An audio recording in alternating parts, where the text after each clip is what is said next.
Hi, everyone. Welcome to a new episode of the Use Your Head podcast.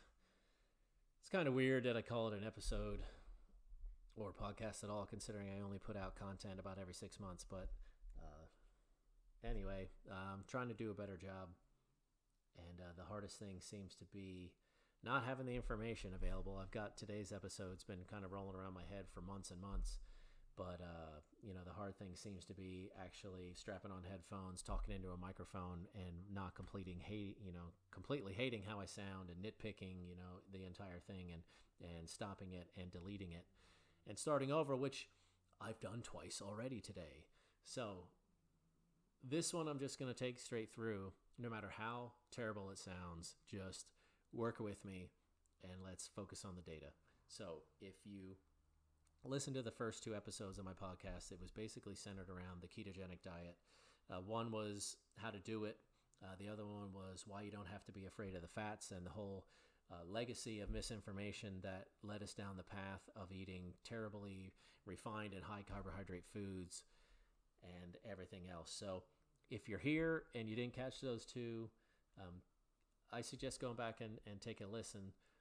But at the same time, this episode is taking a whole new direction, because whenever I sit down and have conversations, even though this quote-unquote diet has been around for the last couple of years, I still think people, it's a lot of information to try to wrap your head around. And instead of getting into formal ideas, I figured we'd back completely away and instead go over human metabolism, so that everybody might get a better understanding of how the different macronutrients that we eat actually affect our body. And if you understand how they can affect your body, it doesn't matter what quote-unquote diet you follow. You can probably come up with some sort of plan if you're not happy with your current weight or body shape or general health, etc. So with that said, let's get right into it. Today, as I said, we're talking about human metabolism. And essentially what we're going to be focusing on is that on any given day, every human being on the planet, their body has a job to do from the time you wake up to the time you go to sleep, and even overnight. So 24 hours a day, your body is regulating what's called your blood glucose level in your body. Blood sugar is not allowed to get too high, or else it's catastrophic for the body. Blood glucose or blood sugar also can't get too low, or it's equally catastrophic for the body in different ways. So your body uses an organ called the pancreas to basically regulate your blood glucose level all throughout the day and night. Now, what your glucose level is actually comprised of will vary depending on what you eat. There are no exceptions. So when you eat, things are going to happen to your blood glucose level depending on what you eat. So, for example, you eat a meal, your blood glucose level rises depending on what you eat. Your pancreas will release a hormone called insulin to take care of anything that might have raised your blood glucose level. So insulin has a specific directive for the body. It's going to trigger your cells to either immediately consume some of that blood glucose for energy, and whatever isn't used for immediate energy is going to go into fat storage. Now, on the opposite end of things, say you haven't eaten all day, typically your blood sugar level would drop, so your pancreas has a second hormone that it can use, and that's called glucagon, and that has the opposite effect.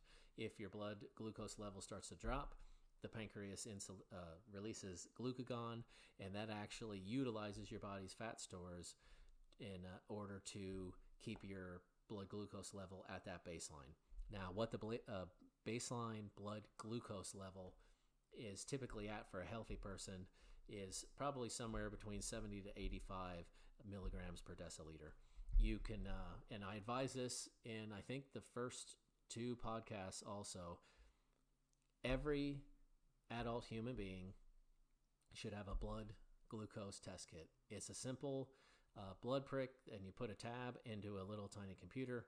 It's maybe $40, $45 on Amazon. I've linked to it before, and if anybody wants it, I can link it in this podcast also on YouTube. But it's a simple meter. It takes approximately 20 seconds, and you can actually figure out where your blood glucose level is at.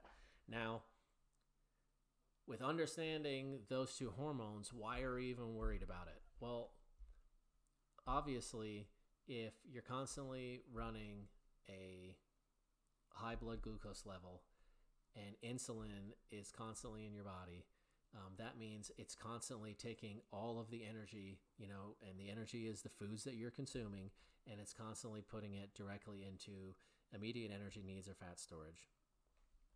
So for most of us, we're not running around and working out 24 hours a day. So if you have an elevated blood glucose level all the time, we're constantly putting the calories that we eat into fat storage. So let's first take a look at that, and we'll see, who all can recognize and who also might fit into this pattern. I know I did for years and years and years. So the typical American will wake up in the morning. The first thing that we've been taught for our entire lives is at least 3 square meals a day. So we've got to start our morning off with breakfast. So you wake up, you barely get started moving around, you've barely burned a single calorie for the day, and we go ahead and we consume a breakfast. Now, obviously, depending on what you eat is going to affect your blood glucose level, and we're going to get into that section next. But we all get up and we eat. So then typically we all get ready, or we've already gotten ready, and we head off to our jobs for the day. We're not heading straight to the gym. So most likely everything that we ate, if it raised our blood glucose level, has gone into fat storage while we make our way into work.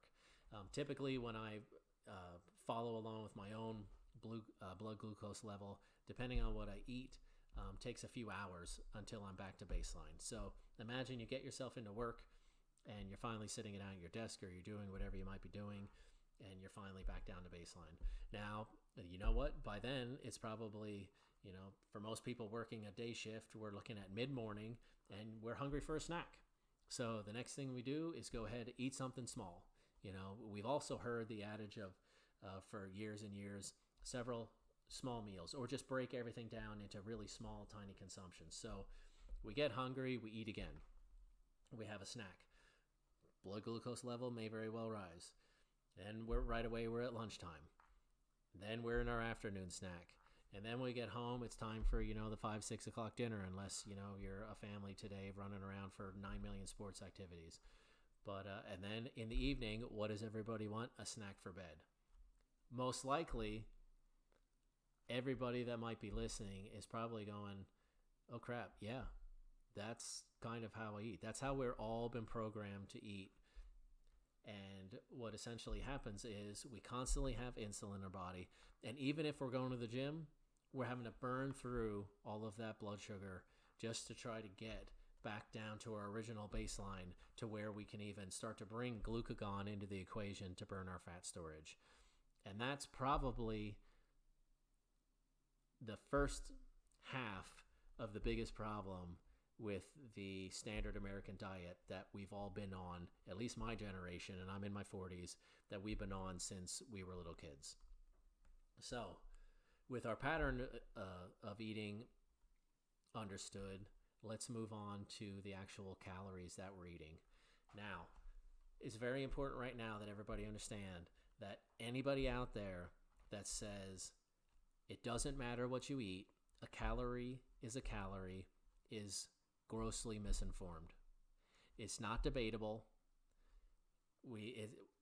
There's nothing to discuss at all, because you have 3 different macronutrients that are available for human consumption. You have carbohydrates, protein, and then fat. Those 3 macronutrients and how you combine them together have completely different reactions by your body and your blood glucose level. So a calorie of carbohydrates is not even remotely close to a calorie of fat.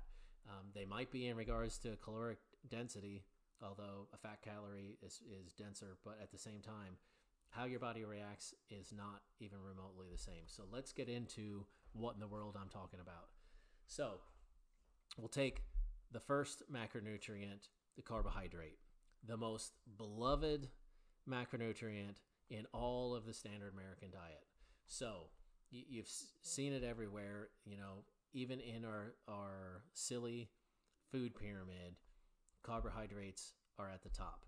Now, I won't get too long-winded into the fact that the food pyramid was developed by farmers, not by health professionals. Let's make all that irrelevant, and let's just talk about the nuts and bolts of the macronutrient itself. All carbohydrates that you eat will get turned into glucose. It doesn't matter if it's sugar, fruit, grains, none of it matters. It all ultimately gets down to glucose. Now, what type of food it is may make it a little bit faster or slower with how fast it's turned to glucose. For example, if you eat raw table sugar, that might hit your blood sugar level faster than if you eat bread, which has some fiber in it and takes a little bit longer. But lo and behold, every single carbohydrate that you eat gets turned into glucose. So people are often shocked when, once again, if we go back to how we eat, if we go back to breakfast, people are like, well, I had a glass of orange juice and that should have been healthy. Your body has no idea ultimately if you had orange juice or a soda. In fact, you can go directly to your local grocery store or Sheetz or Wawa and go ahead and grab one of the little single portion orange juices and check out the carbohydrates, and then go to the sodas, pull a soda out and check it out. They're almost identical. So what happens? You go ahead and you eat any single carbohydrate, and immediately your blood sugar rises from the glucose in the foods that as it's broken down, and your body has to send out insulin. So the entire time that your body is digesting that meal of carbohydrates that you had, insulin is controlling your cells for fat storage, and you will not burn a single ounce of fat until that blood glucose level returns back to baseline. So it should be clicking in your head when we just talked about how we eat all day long. Insulin is constantly in our bodies. This is the exact reason why diabetes and other metabolism disorders have occurred in the Western diet more than any other place in the world, and it's because of our addiction to carbohydrates. Now we'll move on to the next macronutrient is protein. Protein alone is not necessarily neutral, but protein's a really interesting macronutrient in that it kind of will go two different ways. If you go ahead and eat protein coupled with carbohydrates, your blood sugar level is likely to elevate 9 to 10 times more than if you combine a protein with a fat. By itself, protein consumed can be converted into glucose. So it's another one of those that is going to have some sort of effect in raising your blood glucose level. So then we're left with the last macronutrient, which is fat. If you would consume 100% fat, your blood glucose level will barely move. It has almost no impact on blood glucose levels whatsoever because there's hardly any glucose in it. Fat doesn't get broken down into sugar. It's fat. So moving pretty quickly through those first two topics. I mean, we've got the first half and the second half. First half is we eat all day long. Second half is we constantly have some sort of carbohydrate in our diet, and therefore we're constantly exposed to insulin, and therefore we're constantly shoving things into fat storage unless you're able to keep your calories that low that you're able to match them up. And clearly, as an American population, we're not able to do that. I wasn't able to do it. Most people aren't able to do it unless they have fantastic metabolisms or they're incredibly disciplined to where they're willing to withstand hunger and not quite eat as much as everybody else during the day. But right now, hopefully, it's starting to make a little bit of sense of why the ketogenic diet has become popular. It's not taboo, it's not special, it's not witchcraft. The ketogenic diet focuses on eating more fats in your diet coupled with protein as opposed to carbohydrates coupled with protein. So therefore, your body spends a longer amount of time in a lower blood glucose level stage, and therefore your body is activating glucagon far more than it is activating insulin.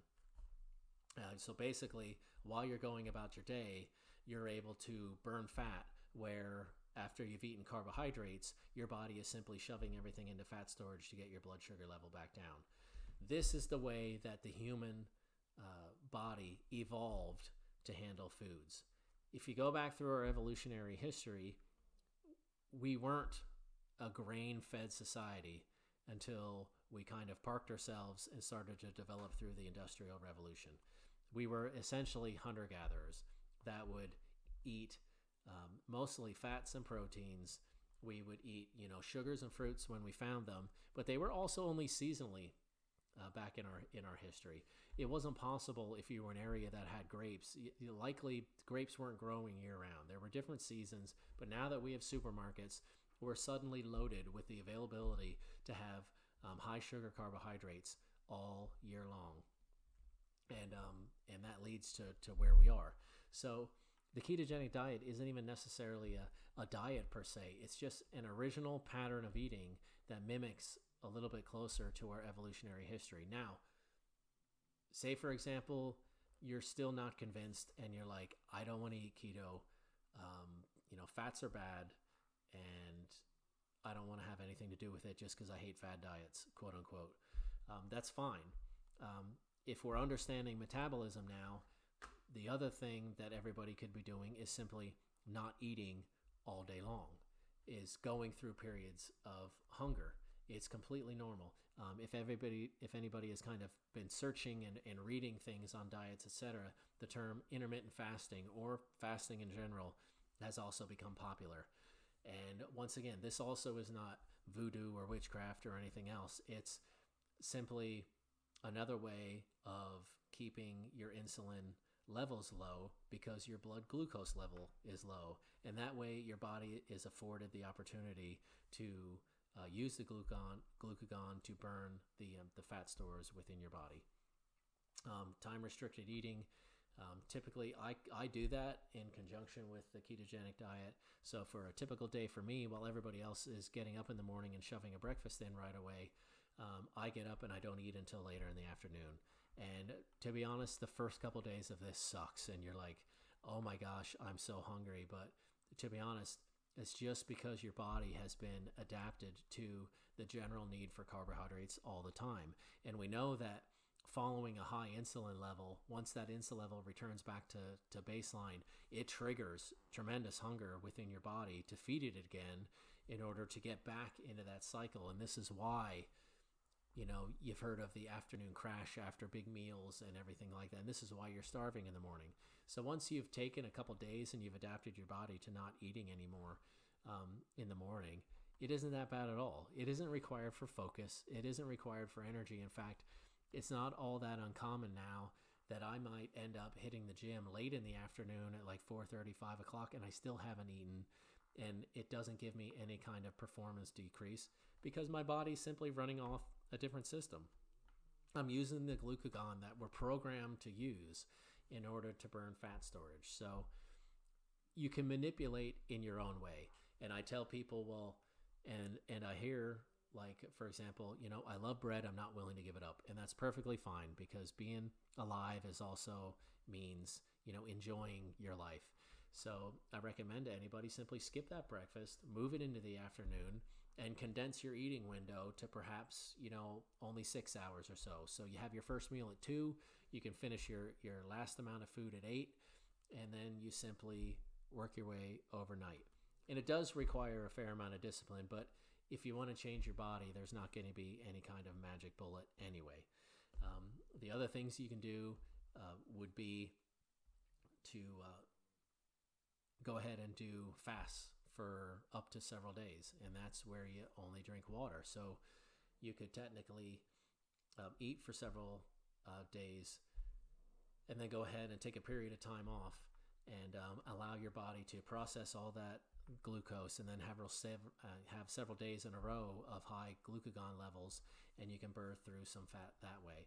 And you can combine kind of all of these things all mixed together, except I would recommend to everybody that obviously if you're going to be eating a lot of protein and carbohydrates together, you're going to have a lot more work to do because your insulin levels go so much higher when those two are combined specifically. So that was this episode in a nutshell. We didn't go too long, so hopefully this is easy to listen to. Hopefully it all makes sense. I tend to get wordy and ramble, but the general conclusion is get a blood glucose test kit and just follow along and see. If you're testing all day long and your blood sugar level's over 100, well, guess what? It's not really a shock if you're going to be putting on some sort of weight and not feeling real good. So let that in our house the blood glucose monitor kind of became a challenge, and it became fun looking at what foods we ate did what to blood sugar, how we could get our blood sugar back to baseline, watching it sit at baseline all throughout the day. And in some ways, if you're really interested in a lifestyle or health or body change, that in itself can get addictive. So good luck. As always, if you have any questions, feel free to go ahead and post them on the end of this video. If you're watching on YouTube, there should be a link below which has my Facebook. You can contact me with questions anytime. I'm Ryan Achenbach on Facebook, ACHENBACH. On Twitter, it's at R Achenbach. Once again, RACHENBACH. Good luck, and we'll see you on the next episode.